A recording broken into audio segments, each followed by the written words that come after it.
И денеска ќе нема да продолжиме со серијата за Троангелската вест, но ќе зборуваме за една исто така битна тема, тема за последното време, повторно ќе кажам, сериозна тема.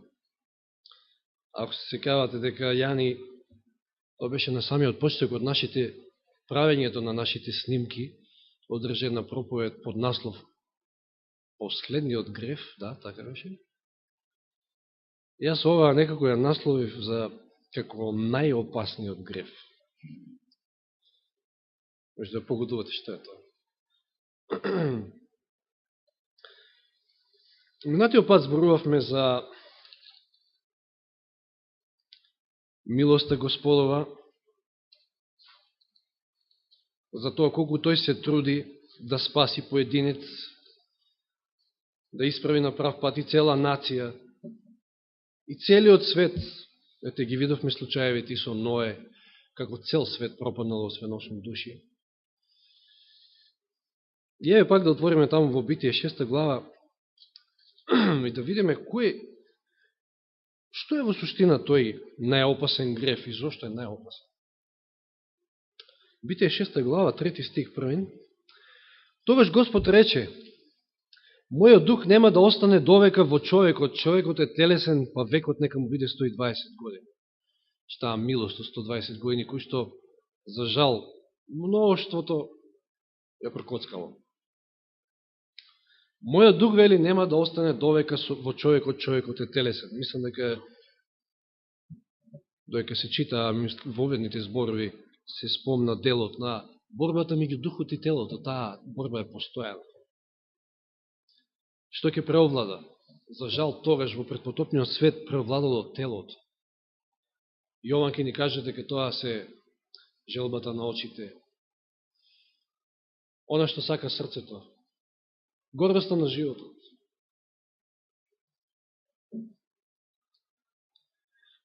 Па да не зборуваме за тоа како бил исмеван Ное од тогачните мудреци, под наводници, научници, кои што сметале дека нема шанси такво нешто да се случи. И денеска има еден куп експерти и научници. Вчера гледавме со Блаже како тврдат дека ГМО е докажано дека не е штетна воопшто по здравието. Генетски модифицирана храна. Професорка на земјоделскиот факултет, мислам дека се кажа тука во Скопје. И еден куп има такви. Мудруваат, полни се со знаење, со факултети, со звања. Но еден куп од тие завршиле таму кај што не требало, за жал. Во Данијел 5 глава спомнавме за Валтазар. Господ трпел. Го подсетува Валтазара, да ја подсетам нели на тие зборови, на Навуходоносор, на тоа што се случило со него и зошто му се случило. Сега да Навуходоносор, овој град, ова царство што јас го изградив. Јас. Заборавил на тоа дека Бог е тој кој што ги поставува, Бог е тој кој што дава. Се издигнал и се вели за Валтазар 22 стих од 5 глава Данијел. Но ти, Валтазар, сине негов, не го понижи своето срце, иако го знаеше се тоа. Имаше светлина, имаше пример пред тебе, но не го понижи своето срце, иако знаеше се. Ти се издигна против небесниот Господ. Нареди да ти ги донесат посадките од неговиот храм и пиевте вино од нив. Ти, твоите големци, твоите жени, твоите соложници, фалијќи ги боговите од злато и сребро, од бронза, железо, од дрво, камен, кои не гледаат, не слушаат, нито разбираат, а не му даде слава на Бога, кој во својата рака ги држи твојот здив и сите твои патишта. И тој е тој кој што менува цареви. Него требаше да го возвеличиш, а не самиот да се возвеличиш, да се возгордееш. Езекијел 16 глава. И тие стихови ги читавме. Израел, старозаветниот Израел, избраничката Господова, невестата негова. Како тоа станала блудница? Езекијел 16 глава, да се подсетиме на тие стихови.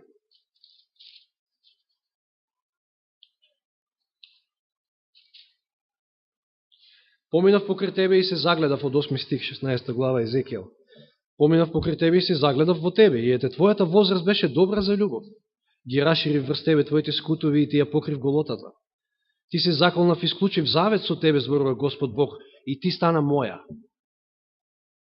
Те искапи во вода, ја измив крвта од тебе и те помазав со масло. Те облеков во шарени облеки на нозете, ти обувки од убава кожа, те опашав со тенко платно и те покрив со свилена покривка. Те украсив со накити, на раците си ставив на раквици, околу вратот огрлици. Ти го украсив носот со прстен, ушите со наушници, а главата ти ја овенчав со најубав венец. И така сета со сребро и злато се украси, во облека од лен, навезена со вез, за храна ти дадов најубаво брашно, мед и масло. Беше толку убава, прекрасна, слична на царица. Гласот на твојата убавина се расшири меѓу народите, зашто ти беше совршена во мојот накид, што го ставив на тебе, зборува Господ Бог. Господ ја накитил, Господ ја направил убава, и навистина била убава, совршена. Знаете, Господ кога кити, и сваќаме сите овие работи, посветува. Тоа го трга башка за себе, го одделува. Друго е кога човекот сам се кити. Тоа е веќе друго. Сосема друго значење има. Но, 15 стих, твојата убавина, убавината која што Господ му ја даде на Израел, со која го накити, што направи? Те занесе заради својот глас, репутација, му се предаде на блудството, своето блудство му го нудеше изобилно на секој минувач негова беше. Страшен пат.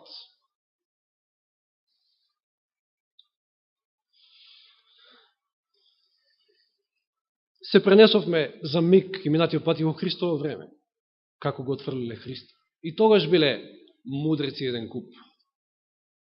Сите повеќе знаеле. Не може овој да биде Месија. Овој хули. Овој го има духот на изгонува демони со помош на силата на Велзев. Теолози, не може тој да ни каже на нас што ние знаеме, па ние во рабинските школи завршивме. Тој нема ништо. Всушност во Христово време имало комбинација од се, од сите овие работи што гледаме. Пред се, највеќе таа духовна гордост. Национална гордост исто има. Храмот, нацијата нема шанси да пропадне. Никогаш. Мудрост човечка. Римјаните 1 глава. Една совршена слика за тоа каков е светот денеска. Некои делови од овие стихови ме подсетуваат на Тимотео 3 глава. Каков е светот, односно ќе дојдат тешки времења. Затоа што луѓето ќе станат вакви такви. Римјаните 1 глава. Имаме слични текстови овде, стихови. Од 21 стих. Зашто, иако го познаа Бога, не го прославија како Бог, ниту покажаа благодарност, туку станаа суетни во своите мисли и нивното неразумно срце се помрачи. Зборувајќи дека се мудри, станаа безумни. Тако свет денеска живееме. Кога мудреци повеќе се чини дека никогаш немало порано во историјата на човештвото. И ја заменија славата на нераспадливиот Бог со слики слични на распадлив човек, на птици, на четворнозни животни, на лазачи.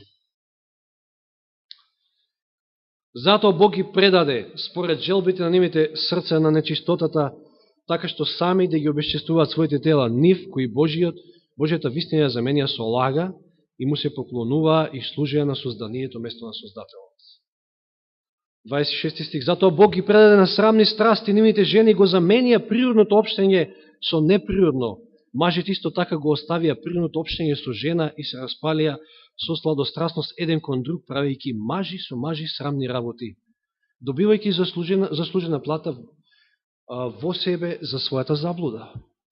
Бијќи не се обидел да го имаат Бога во нивните мисли, Бог ги предаде на нивниот изопачен ум, за да прават што не прилега, исполнети со секаков вид неправда, расипаност, алчност, зло, полни со завист, убиства, расправи, лукавства, подлости, подмолност, всушност, озборувачи, клеветници, мрзители на Бога, насилници, горди, самофалувачи, самофалници, измислувачи на зла, непокорни на родителите, неразумни, неповерливи, без љубов, без милосрдие.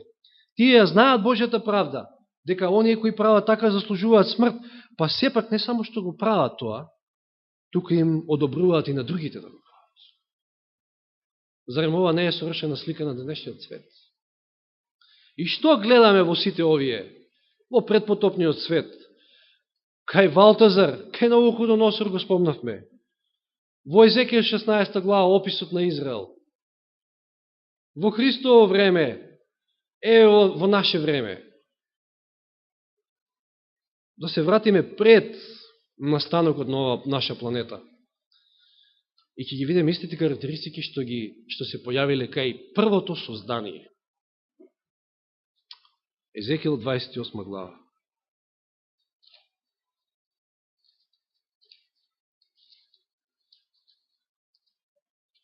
Цели нации пропаѓале, луѓе пропаѓаат и ден денеска пропаѓаат поради овој опасен греф. Најопасен. Езекијел 28 глава. Познати зборови, првенствено за царот Тир, меѓутоа знаеме дека се однесуваат на Луцифер. Човечки сине, 12 стих. Залеле кај тажачка на тирскиот цар, речи му, Господ Бог зборува вака, ете ти беше примерок на совршенство, полн со мудрост и чудесно убав. Овој стих гледаме две карактеристики, два квалитета. Полн со мудрост, чудесно убав. Во Едом, во Божјата крајна живееше ти, твоето облекло беше украсено со секаков сард, топаз, дијамант, хризолит, оникс, јаспис, сафир, смар, злато. Богат и убав истовремено, накитен. Беа направени тапани и кавали на денот на твоето раѓање, беа подготвени. Знаеме дека бил водач на музичарите. Музичар. Но не само тоа, туку те поставив како раскрилен херовим, заштитник беше на светата Божја гора, одеше сред огнено камење, имаше позиција. Имаше мудрост, беше убав, беше богат. И внимајте 15 стих што вели, совршен беше по своите патишта од денот на своето создавање. Што ни каже овој стих? Тоа што беше убав, тоа што беше богат, мудар, тоа му беше дадено од Господа. И тој наместо да го прослави Господа, што се случи во неговото срце? Значи, сето ова е добро, сето е, сака Господ да бидеме и богати, и да бидеме убави, и мудри. Сето тоа се добри карактеристики и квалитети, но да го прославиме Господа. Елен Вајд вели, Господ е љубител на убавото, но највеќе од се сака убав карактер. 17 стих. Срцето ти се возгордеа заради твојата убавина. Ја занемари својата мудрост заради своето богатство. Те фрлив на земја и те предадов на земите цареви за да те гледаат презирно. Никаква позиција, никаква власт. Гледаат и богатството, каква улога имало. Ја занемарил својата мудрост. Сете се на Соломон. Барал мудрост, добил мудрост, што направило богатството? Убавината, заради убавината се возгордеал. Патем, што е мудрост? Зачетокот на мудроста е што? Пословици 9.10. Пословици 9.10. Да се подсетиме познати стихови. Стравот од Господа е почеток на мудрост. Ако немате страв Божи, немате ни почет, ни м од мудрост нема. Или 8.13 пословици.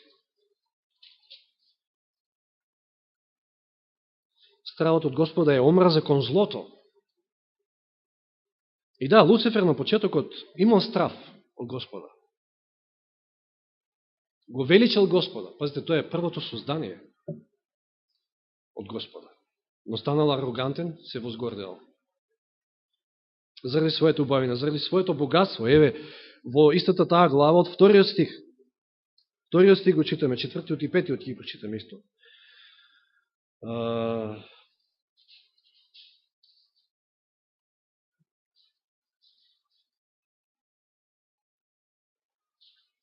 Овде не пишува од кај почнува вториот стих уопште, ама Господ Бог зборува вака, твоето срце се возгорди, а ти рече, јас сум Бог. Седам на Божиот престол во срцето на морето, иако си човек, а не Бог, ти го изеднаши своето срце со Божиото. Гордост, значи 28 глава Езекијел, втори стих. Гордост заради позицијата. Па таа му била малку, па сакал и се изедначил со Бога. Ото четвртиот стих, со својата мудрост и разум насобра богатства, ја наполни ризницата со сребро и злато, со твојата голема мудрост, со посредство на твојата трговија, го умножи твоето богатство. Но твоето срце се возгордеа од богатство.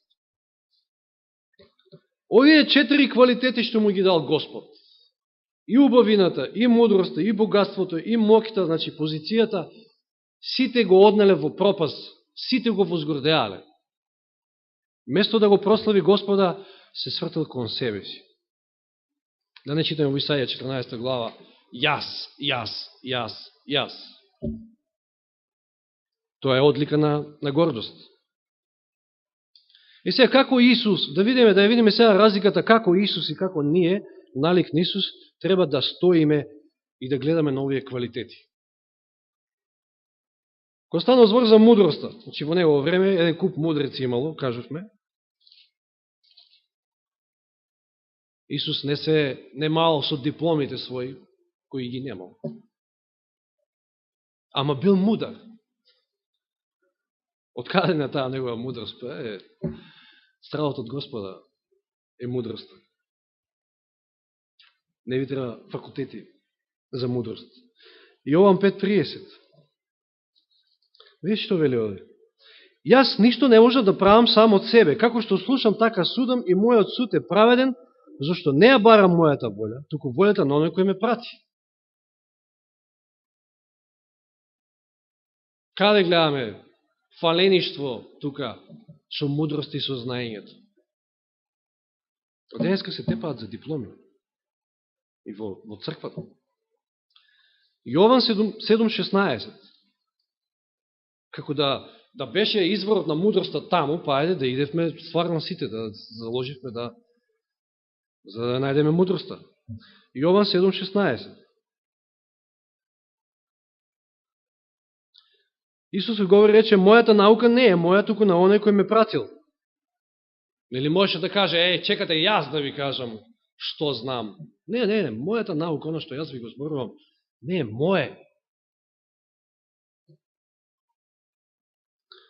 Кога станува збор за убавината, гледате ли некаде опис во Библијата за тоа колку бил убав Исус? Нема никаде.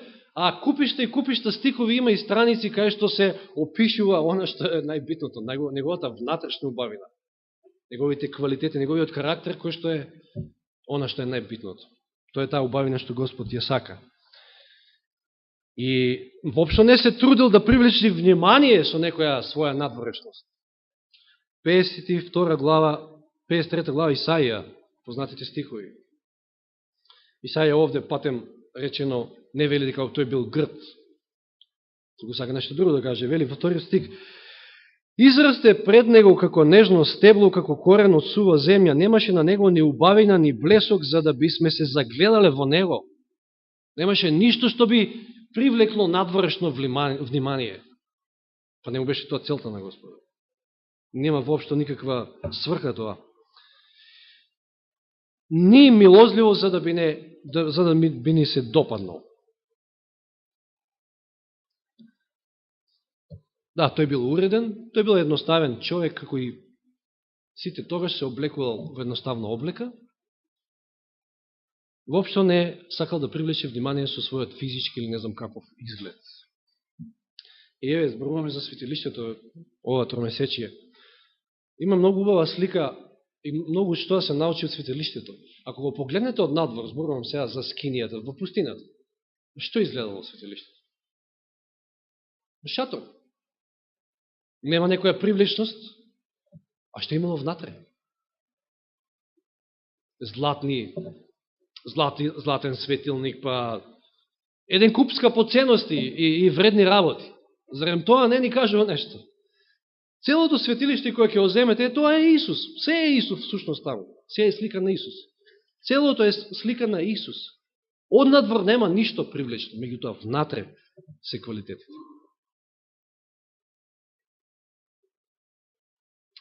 Богатството. Која сме кај богатството? 2 Коринќаните 8.9. 2 послание до Коринќаните 8.9.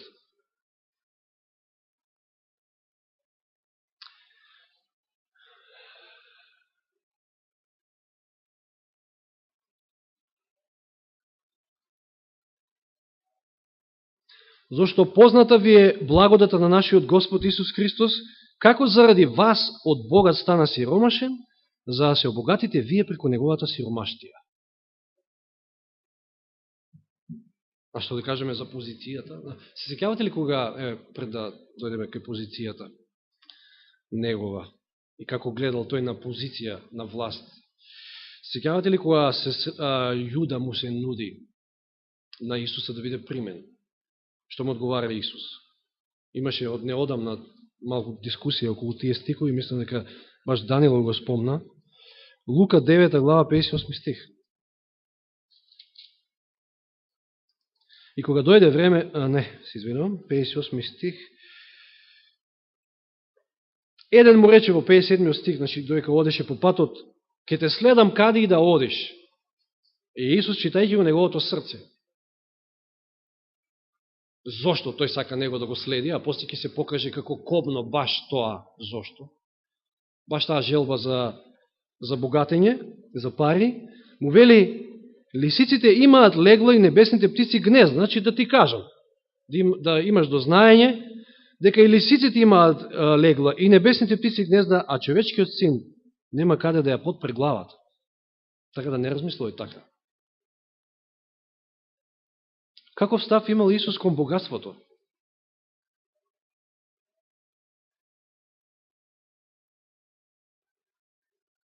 И, значи, не е лошо, не зборуваме за лошо, меѓутоа, неверојатно измамливо. Може да ви го сврти срцето и да ве возгордее. Да биде на благослов. Исус да биде на благослов на другите. Тој осиромаши за да другите се збогатат. Пред се на благослов на овој патнат свет, кој што треба да го чуе Евангелието. Значи, видите сосема спротивни ставови и гледишта кон овие квалитети кај Исуса, за разлика од Луцифер и за разлика еве од цели нации, луѓе, поединци, цркви, кои што се возгордеале заради својата убавина, заради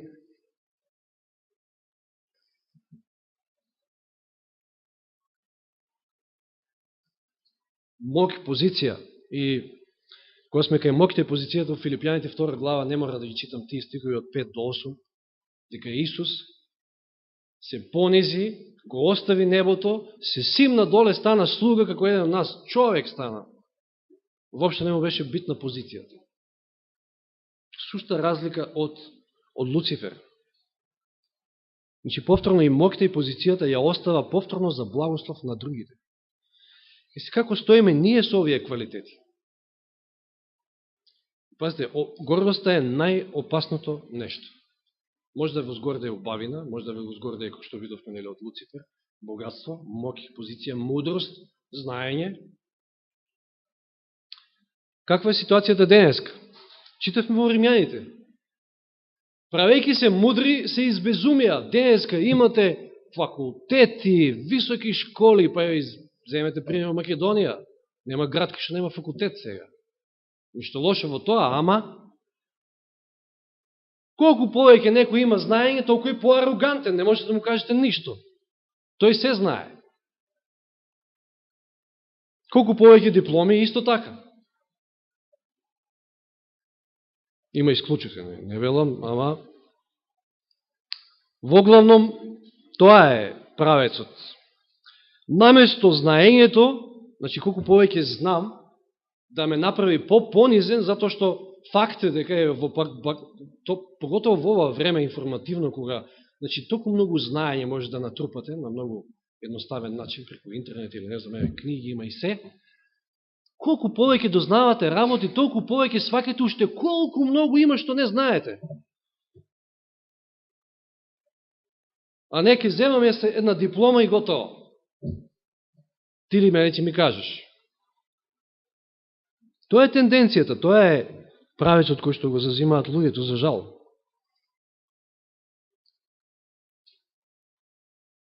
Убавината, накид, украсување, голицава тема. Нема да зборувам многу. Секој треба да си постави прашање, кој е мојот мотив на моето украсување? Затоа што видовме и Луцифер, и Новохудоносор, и Валтазар, и незнабожците, Бог им дал тоа што им дал и убавина, и богатство, и се за да го прослават Господа. Ако тоа е вашата мотивација, вред. Ама да не е некоја друга. Ако читате во Библијата, поготово во Стариот Завет, секаде каде што Божиот народ се украсувал, джинджир-менджири, тие накити и се живо, е знак на отпад. Друго е Господ кога кити. Рековме дека е сосема друго значење. Витоа кога самите се китиме, ако е причина, веројатно, тоа да приличам внимание на себе, тоа ли е нашата мисија? И треба да луѓето го видат во нас Христа, а не да ме видат мене. Тогаш, тоа може многу лесно да не возгордее. Господ ги закопал и златата, и диамантите, и се, само за да не зачува на некој начин и од тоа зло. Што му е битно на Господа? 1 Петрово 3 глава, 1 Петрово 3 глава, познати стихови.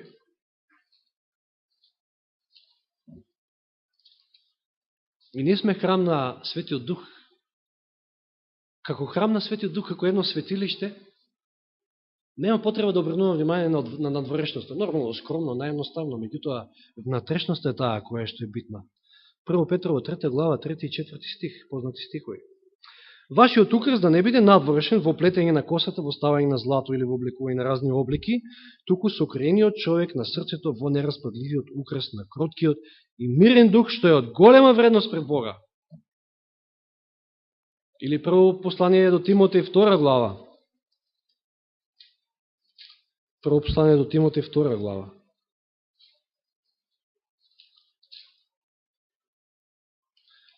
Од 8 до 10. И така сакам мажите се молат на секое место, подигајќи ги светите раце без гнев и препирка. Исто така и жените се украсуваат во пристојна облека, скромно и предпазливо, не со плетенки и злато или со бисер или со скапоцени облеки, туку со добри дела, како што им прилика на жените кои што исповедаат дека се побожни. Внатрешната убавина оно што е потребно. И знаете, некогаш ќе слушнам на оваа тема барем, коментари,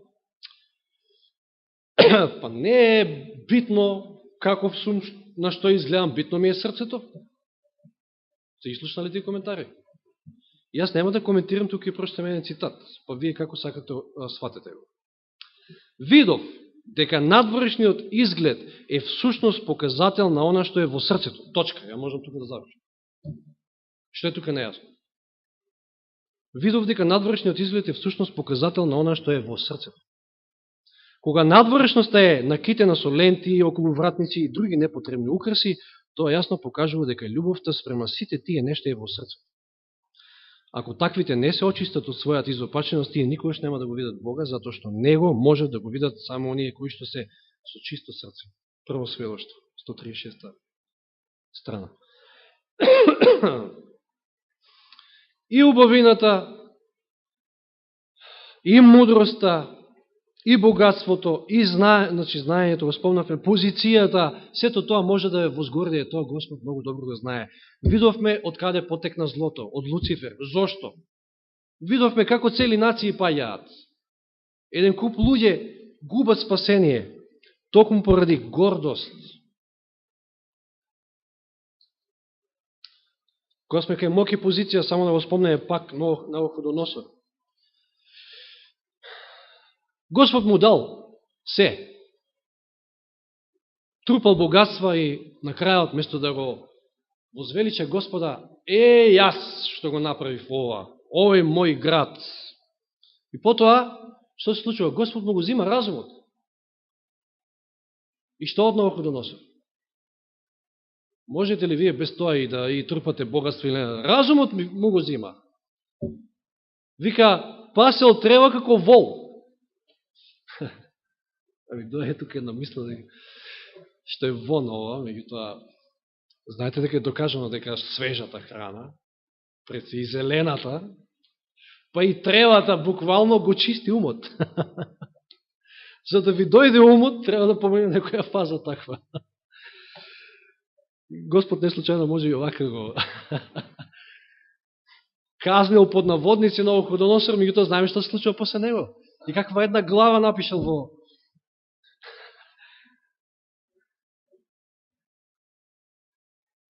Значи, ако Господ не ви даде ништо од тоа, се што ни дал, со се треба да го славиме Господа. И убавината, не се сите убави. Некој е погрд, некој по-неја. Меѓутоа, таа надвршна убавина е ништо во споредба со внатрешната, повторно да потенцираме. И на крајот би завршил зошто овој греф е најопасниот со цитат од Христови параболи. Видите што вели овде. Ништо не е толку навредливо за Бога, ништо толку опасно за човечката душа. Значи, ништо нема поопасно за човечката душа. Како горделивоста и самоувереноста. Од сите греови, тој е најбезнадежен, најтешко се лекува. Да го наречеме рак на нашата духовност.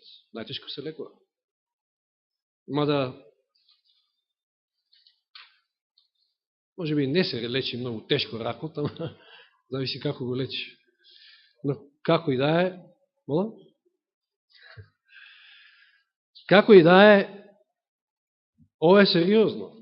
Поготово во времето во кое што живееме.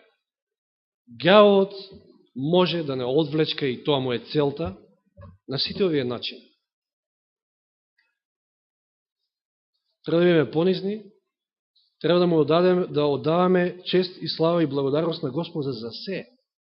Тој дава. Точно е, не може да се жалиме, на сите ни дава. И едно, и друго, и трето, и четврто. Но со сето тоа да го прославиме Господа, не дозволиме да се вкорени, односно, гордоста ние имаме по природа, меѓутоа ние треба едноставно да ја сузбиеме со Божија помош, затоа што е опасна, најопасна. Нека му е слава на Господа што сепак ни дал примери, сепак ни дава сила, сепак не насочува каде треба да гледаме и како треба да гледаме на сите овие нешта. И ако така постапуваме, ако му дозволиме да работи преку Духот свој свети, тогаш нема да има проблем. Нека му е слава на Господа уште еднаш. Амин.